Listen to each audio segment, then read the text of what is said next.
ഈ ദിവസത്തെ കുറിച്ച് എനിക്ക് പറയാനായിട്ടുള്ളത്. എങ്ങനെ ഒരു പൊതുപ്രവർത്തകൻ നന്മയോടെ ജനഹൃദയങ്ങളിൽ ജീവിക്കും എന്നുള്ളത് ഓരോ പൊതുപ്രവർത്തകനും പാഠമാകേണ്ടതാണ്. രാഷ്ട്രീയ പ്രവർത്തനം എന്ന് പറയുന്നത് നമുക്ക് സ്ഥാനമാനങ്ങൾ കിട്ടാനും അതിൻ്റെ സൗഭാഗ്യങ്ങൾ അനുഭവിക്കാനും മാത്രമുള്ളതല്ല. ആ സ്ഥാനമാനങ്ങളും സൗഭാഗ്യങ്ങളും ഏറ്റവും അർഹതപ്പെട്ട കഷ്ടപ്പാടിൻ്റെയും വേദനയുടെയും ഇടയിൽ ജീവിക്കുന്ന പാവങ്ങളായ ആളുകളുടെ ജീവിതത്തെ മാറ്റിയെടുക്കാൻ എങ്ങനെ ഉപകരിക്കാൻ കഴിയും എന്നൊരു രാഷ്ട്രീയ പ്രവർത്തകൻ ചിന്തിക്കുമ്പോഴാണ് അവർക്ക് മരണത്തിന് ശേഷവും ജനങ്ങളുടെ മനസ്സിൽ സ്ഥാനമുണ്ടാകുന്നത്. അല്ലെങ്കിൽ നമുക്ക് പദവി ഉണ്ടാകുമ്പോൾ, പദവി ഉള്ളപ്പോൾ എല്ലാവരും വന്ന് കൈകൂപ്പും തൊഴും. ആ പദവിയിൽ നിന്ന് താഴെ ഇറങ്ങിയാൽ അപ്പോൾ തന്നെ അവർ വിസ്മരിക്കുകയും ചെയ്യും എന്നുള്ളതാണ് ഈ പദവിയുടെ ഒരു പ്രത്യേകത. ഈ പദവിയും രാഷ്ട്രീയത്തിലെ അവസരങ്ങളും ഉപയോഗിച്ച് നമ്മൾ എത്ര പേരുടെ ജീവിതത്തിൽ നമ്മുടേതായ രീതിയിൽ, എല്ലാവർക്കും വലിയ രീതിയിൽ മാറ്റം വരുത്താൻ പറ്റില്ല, നമ്മുടേതായി കഴിയുന്ന രീതിയിൽ മാറ്റം വരുത്താൻ നമ്മുടെ ഇടപെടൽ ഉണ്ടായിട്ടുണ്ട്. ഉമ്മൻചാണ്ടിയുടെ ജീവിതം സമ്പൂർണ്ണമായിട്ട് അതിനു വേണ്ടിയിട്ടുള്ള ജീവിതമായിരുന്നു. രാഷ്ട്രീയത്തിൽ നമ്മളെല്ലാം പോകുമ്പോൾ ഒരുപാട് പരാതിക്കാർ വരും. നടക്കുന്ന കാര്യമുണ്ടാവും, നടക്കാത്ത കാര്യമുണ്ടാവും. നടക്കുന്നതായാലും നടക്കാത്ത കാര്യമായാലും ഉമ്മൻചാണ്ടിയുടെ അടുത്തേക്ക് ഒരു ആൾക്കൂട്ടം കടന്നു ചെന്നാൽ ആ നിവേദകൻ്റെ മാനസികാവസ്ഥയിലേക്ക് ഉമ്മൻചാണ്ടി മാറുകയാണ് ചെയ്യുന്നത്. നമ്മുടെ ഒരു ആവശ്യമായിട്ട് ചെല്ലുമ്പോൾ ആ ആവശ്യത്തിൻ്റെ അപ്രായോഗികതയോ അസ്വീകാര്യതയോ പറഞ്ഞു കൊടുക്കുന്നതിന് പകരം അവരുടെ ആളായിട്ട് മാറി അതെങ്ങനെയും നടപ്പിലാക്കണം എന്നുള്ള ആത്മാർത്ഥമായിട്ടുള്ള മനസ്സിലെ ചിന്തയുണ്ടായി അതിനുള്ള ഫോളോ അപ്പ്. ഭരണാധികാരികൾ, ഞാൻ നേരത്തെ പറഞ്ഞു, മുഖ്യമന്ത്രിമാരാകാൻ നമുക്ക് പറ്റും, പ്രധാനമന്ത്രിയാകാൻ പറ്റും, കേന്ദ്രമന്ത്രിമാരാകാനും കേരള മന്ത്രിമാരാകാനും MLA മാരാനും ഒക്കെ പറ്റും. പക്ഷേ ഈ അധികാരം ജനങ്ങൾ നൽകിയ അധികാരമാണ് എന്ന് മനസ്സിലാക്കി ആ അധികാരം ജനങ്ങൾക്ക് സമർപ്പിക്കുന്ന നേതാവാണ് മരിച്ചുപോയാലും മായാതെ അമരനായി ജനഹൃദയത്തിൽ ജീവിക്കുക. ഉമ്മൻചാണ്ടി അത്തരം ഒരു മാതൃക നടത്തിയ നേതാവാണ് എന്നുള്ളതാണ് ഇന്ന് കേരളം അദ്ദേഹത്തിന് കൊടുക്കുന്ന ആദരവിലൂടെ നമുക്ക് ബോധ്യപ്പെടുന്നത് എന്ന് മനസ്സിലാക്കണം. ഒരുപാട് സംഭവങ്ങളും അനുഭവങ്ങളും നമുക്കെല്ലാവർക്കും പറയാനുണ്ട്. ബാംഗ്ലൂരിൽ ഇന്ത്യ മുന്നണിയുടെ സഖ്യത്തിൻ്റെ യോഗം നടക്കുമ്പോഴാണ് പുലർച്ചെ 6:30 മണി 7 മണിക്ക് അദ്ദേഹം ഒന്ന് ബാംഗ്ലൂരിൽ ആശുപത്രിയിലായിരുന്നു. അവസാന ദിവസങ്ങളിൽ ഉമ്മൻചാണ്ടി വേർവിട്ട വിവരം നമ്മൾ അറിയുന്നത്. UPA ചെയർപേഴ്സൺ സോണിയാഗാന്ധിയും രാഹുൽ ഗാന്ധിയും കോൺഗ്രസ് പ്രസിഡന്റ് മല്ലികാർജ്ജുന ഖാർഗെയും ഞങ്ങളെല്ലാം അദ്ദേഹത്തിൻ്റെ ചേതനയേറ്റ ശരീരം കാണാൻ പോയപ്പോൾ സത്യത്തിൽ കേരളത്തിലെ രാഷ്ട്രീയ രംഗത്ത് സമാനതകളില്ലാത്തൊരു വ്യക്തിത്വത്തിൻ്റെ ജീവിതയാത്രയുടെ അവസാനമായിട്ട് അവിടെ കണ്ടപ്പോൾ ആ രംഗം ഞാനിപ്പോഴും ഓർമ്മിക്കുകയാണ്.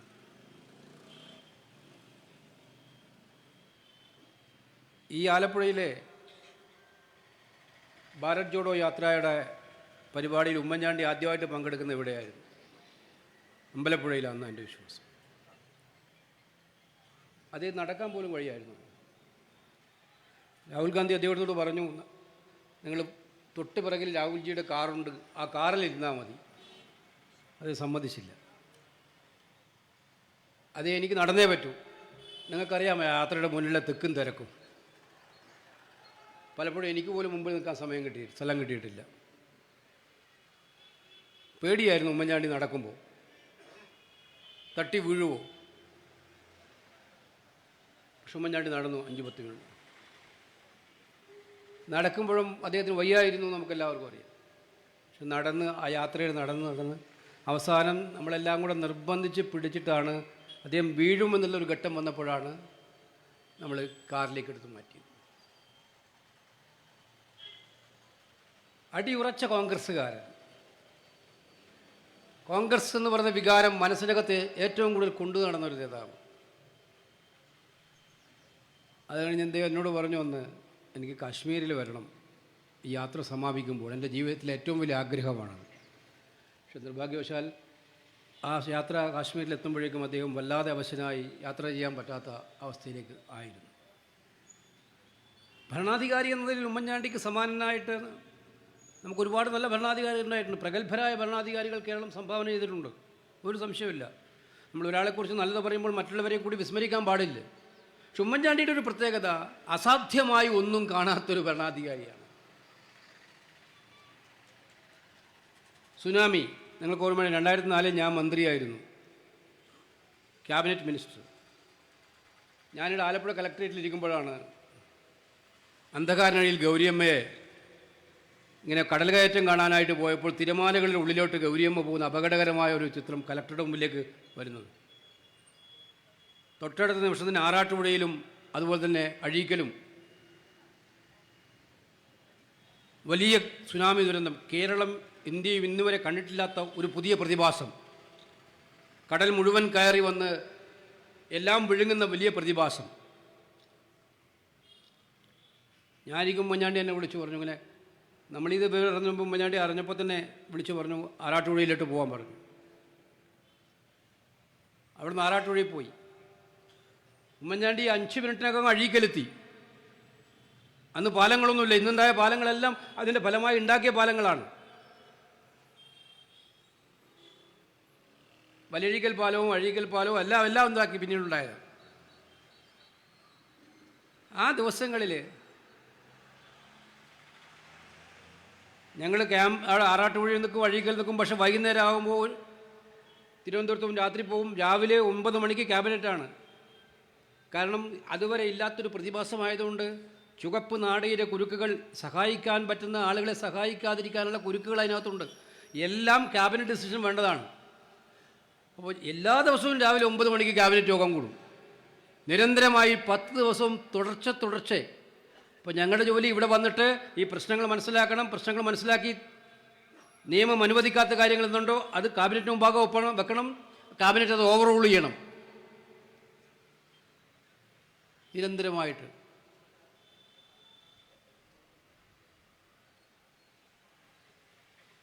ഉമ്മൻചാണ്ടിയുടെ ഭരണ നേതാവ് ഇല്ലായിരുന്നുവെങ്കിൽ ഞാൻ ഉറപ്പിച്ച് വിശ്വസിക്കുന്നു, ഉമ്മൻചാണ്ടി എന്ന മുഖ്യമന്ത്രി ഇല്ലായിരുന്നെങ്കിൽ ഈ ആലപ്പുഴ ബൈപ്പാസ് ഇന്ന് യാഥാർത്ഥ്യമായിട്ട് മാറില്ലായിരുന്നു എന്നുള്ളതാണ് യഥാർത്ഥമായിട്ടുള്ള കാര്യം. കേരളത്തിൽ ആദ്യമായിട്ടുള്ള, ഇന്ത്യയിൽ ആദ്യമായിട്ട് പൊതുമരാമത്ത് ദേശീയപാതാ വികസനത്തിൽ ഒരു സംസ്ഥാന ഗവൺമെൻറ് പങ്ക് വഹിച്ചിട്ടാണ് ഇത് പൂർത്തീകരിച്ചിരിക്കുന്നത്. State government ഫണ്ടൊന്നുമില്ല. പക്ഷേ നമ്മുടെ നിർബന്ധത്തിന് വഴങ്ങി ഞാൻ കേന്ദ്രത്തിൽ സമ്മതിച്ചു. അല്ലാതെ ഒരു നിർവാഹവുമില്ല, നടക്കാൻ പോകുന്നില്ല. നടക്കണമെങ്കിൽ ഏക മാർഗ്ഗമേ ഉള്ളൂ, സ്റ്റേറ്റും കൂടെ ഷെയർ ചെയ്യണമെന്ന് കേന്ദ്രം പറഞ്ഞു. അപ്പോൾ അങ്ങനെ സ്റ്റേറ്റ് ഷെയർ ചെയ്യാമെന്നുള്ളത് ബഡ്ജറ്റിൽ വെപ്പിച്ച് തീരുമാനിപ്പിച്ച് നടപ്പിലാക്കിയതുകൊണ്ടാണ് അന്ന് അത് പൂർത്തീകരിക്കാൻ കഴിഞ്ഞത്. ഒരുപാട് കാര്യങ്ങൾ. ഇപ്പോൾ കൃഷിക്കാരൻ്റെ കാര്യം ഇവിടെ പറഞ്ഞു, കുട്ടനാട്ടിലെ കൃഷിക്കാരുടെ കാര്യം. സമയം ഒരുപാട് എടുക്കുന്നുള്ളതുകൊണ്ട് ഇന്ന് ഉമ്മൻചാണ്ടിയുടെ ഒരുപാട് പ്രസംഗങ്ങൾ എനിക്കുള്ളതുകൊണ്ട് ബാക്കി കാര്യങ്ങൾ അവിടെ ഉണ്ടെങ്കിൽ പറയാനുള്ളതുകൊണ്ട് ഞാൻ ദീർഘമായി പറയുന്നില്ല. അപ്പോൾ എനിക്ക് പറയാനുള്ളത്, ഉമ്മൻചാണ്ടിയെക്കുറിച്ച് നമ്മൾ അനുസ്മരിക്കുമ്പോൾ വാക്കുകൾക്കല്ല പ്രാധാന്യം, നമ്മുടെ പ്രവൃത്തികൾക്കായിരിക്കണം പ്രാധാന്യം. ഇവിടെ നമ്മളിപ്പോൾ 10-25 നേതാക്കന്മാരിരുന്ന് നമ്മൾ 25 പേരും ഉമ്മൻചാണ്ടിയെ പ്രകീർത്തിക്കുന്നത് നല്ല കാര്യം തന്നെ. പക്ഷെ നമ്മുടെ കോൺഗ്രസിൻ്റെ മണ്ഡലം കമ്മിറ്റിയും ബ്ലോക്ക് കമ്മിറ്റിയും DCCകളും വരുന്ന കാലഘട്ടങ്ങളിൽ ഓരോ കമ്മിറ്റിയുടെയും പ്രധാന ദൗത്യം കഷ്ടപ്പെടുന്നവനെ, വേദനിക്കുന്നവനെ സഹായിക്കാൻ പാർട്ടിയെ ഉപാധിയാക്കുക എന്നുള്ളതായി മാറ്റുക എന്നുള്ളതാണ് ഉമ്മൻചാണ്ടിയോട് ചെയ്യാൻ കഴിയുന്ന ഏറ്റവും വലിയ അനുസ്മരണം.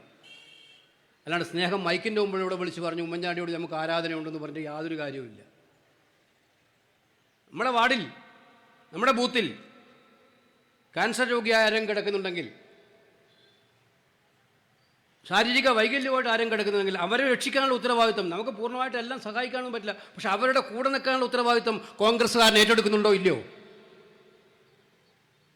ഈ ചോദ്യമാണ് ഈ ദിവസം ചോദിക്കേണ്ടത് കോൺഗ്രസ്സുകാർ. അത് ഏറ്റെടുക്കുന്ന കൂടെ ഉമ്മൻചാണ്ടിയുടെ സ്മരണ നമ്മുടെ ഒപ്പം ഉണ്ടാവും. അതായിരിക്കണം പാർട്ടി പ്രവർത്തനത്തിൻ്റെ ഏറ്റവും വലിയ മാർഗ്ഗരേഖ. സാബു എന്നെ ഈ പരിപാടിക്ക് വിളിച്ചപ്പോൾ പറഞ്ഞു, എനിക്ക് സന്തോഷം തോന്നി, ഉത്കണ്ഠയും തോന്നി. അതായത് 27 ക്യാൻസർ രോഗികൾക്ക്, അല്ലേ, 25 32ആയി, 32 ക്യാൻസർ രോഗികൾക്ക് 500 രൂപ വെച്ച്, ക്യാൻസർ അല്ല രോഗികൾക്ക്, കിടപ്പ് രോഗികൾക്ക് 500 രൂപ വെച്ച് പ്രതിമാസം കൊടുക്കുന്ന ആജീവനാന്ത പെൻഷൻ. അതാണ് പറഞ്ഞിരിക്കുന്ന വാചകം, ഓർമ്മിച്ചോളണം, ആജീവനാന്ത പെൻഷൻ. അപ്പോൾ ഞാൻ പറഞ്ഞു, എനിക്കൊരു കണ്ടീഷനുണ്ട്, അത് വെരിഫൈ ചെയ്ത് നടക്കുന്നുണ്ടെന്ന് ഉറപ്പ് വന്നാലേ മാത്രമേ ഞാൻ ഈ പരിപാടിക്ക് വരുന്നുള്ളൂ. അതിന് ക്ലിയർ വെരിഫിക്കേഷൻ നടത്തിയിരിക്കണം, ഓഫീസിൽ വെച്ച് വെരിഫിക്കേഷൻ നടത്താൻ പറഞ്ഞു.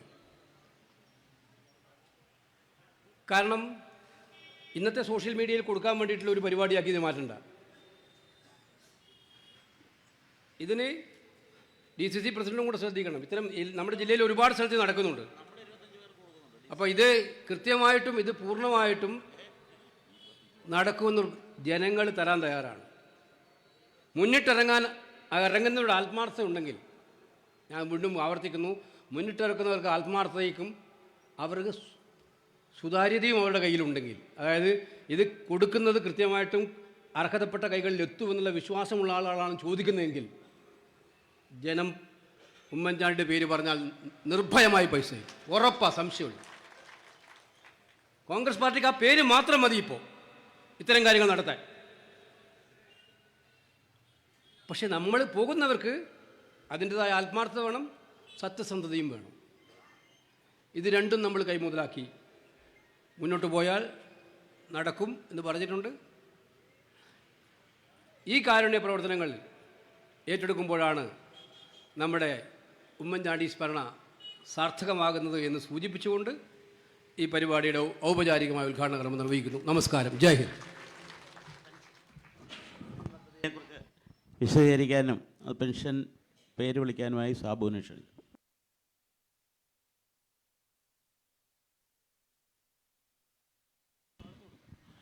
നമ്മുടെ പെൻഷൻ പദ്ധതി ഇന്നിവിടെ ആരംഭിക്കുകയാണ്. ഇതിനെക്കുറിച്ച് ഞാൻ വിശദീകരിക്കുന്നില്ല, ബ്ലോക്ക് കമ്മിറ്റികളിൽ വിശദീകരിച്ചിട്ടുള്ളതാണ്.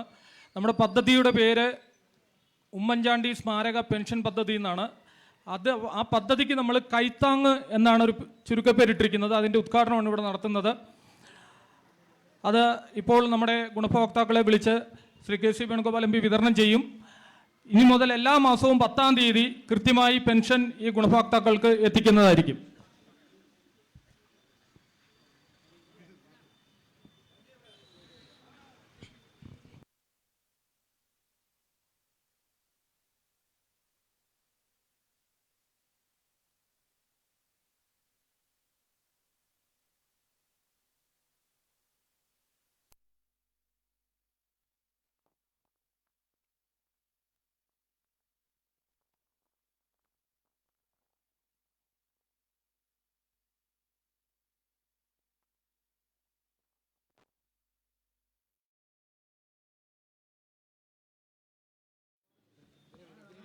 കൊടു അവിടെ കൊടുത്തോ.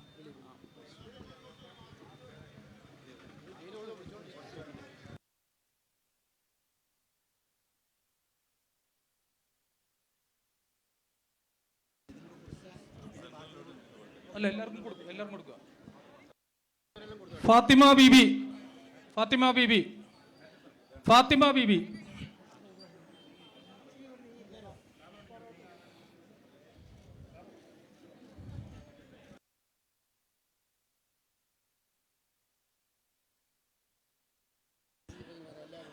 ബാക്കി ഇവിടെ DCC പ്രസിഡന്റും ശ്രീ A. ഷുക്കൂർ ഇത് വിതരണം ചെയ്യും. അവരുടെ പേര് ഇവിടെ വിളിക്കും, അതനുസരിച്ചിട്ട് ഈ പെൻഷൻ വിതരണം ചെയ്യുന്നതായിരിക്കും. അപ്പോഴേ ഈ സമ്മേളനത്തിൽ പങ്കെടുത്തവർ സ്മൃതിയാത്രയായി ഉമ്മൻചാണ്ടിയോടുള്ള സ്മരണ